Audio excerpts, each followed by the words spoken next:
James chapter 3, verses 3 through 5. If we put bits into the mouths of horses so that they obey us, we guide their whole bodies as well. Look at the ships also. Though they are so large and are driven by strong winds, they are guided by a very small rudder, wherever the will of the pilot directs it. So also the tongue is a small member, yet it boasts of great things.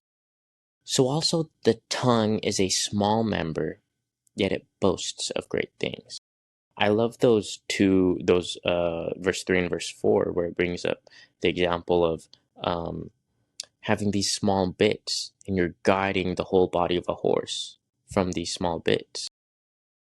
You have these huge ships, they're driven by strong winds, but they're guided by a very small rudder, wherever the will of the pilot directs it.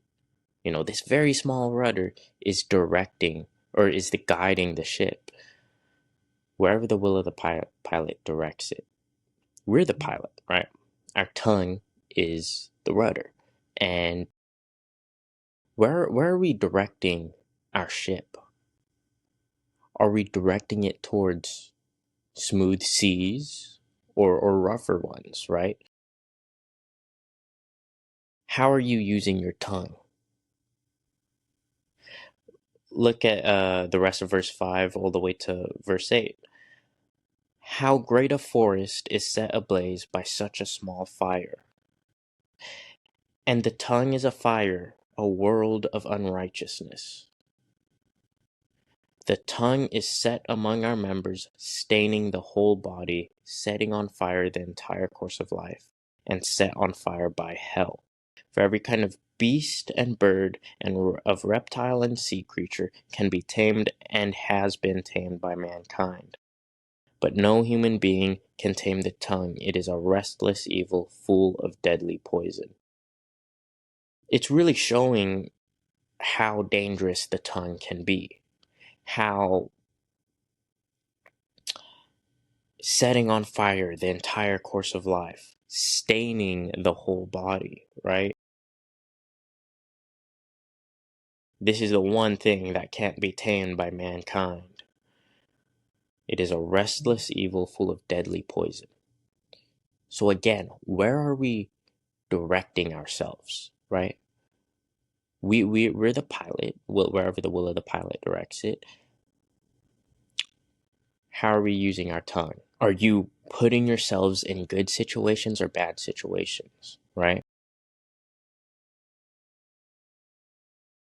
Most people will probably read this and be like, okay, swearing, shouldn't swear.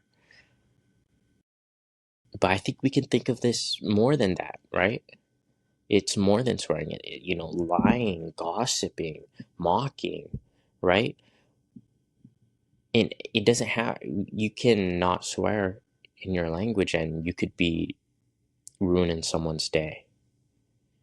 You could be, instead of saying I can do it, you could be saying I can't do it, right? These are the things where our language is directing us, right?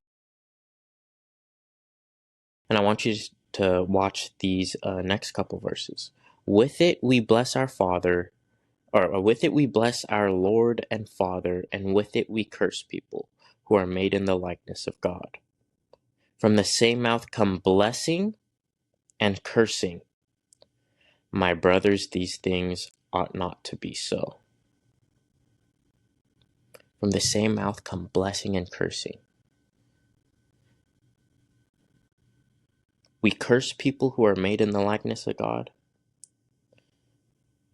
and we bless our Lord and Father. A friend of mine was bringing up those videos where you see people just walking on a sidewalk and complimenting people, and then some people, they don't really care that much, but others, there's quite a bit of people who they smile and they really, they get uplifted from a simple compliment.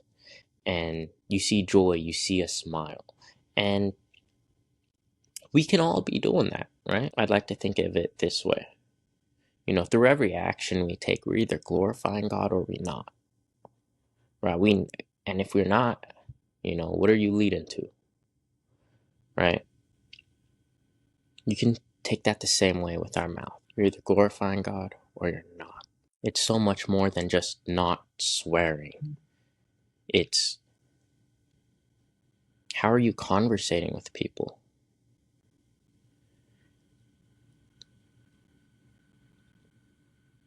How do you talk to yourself, right?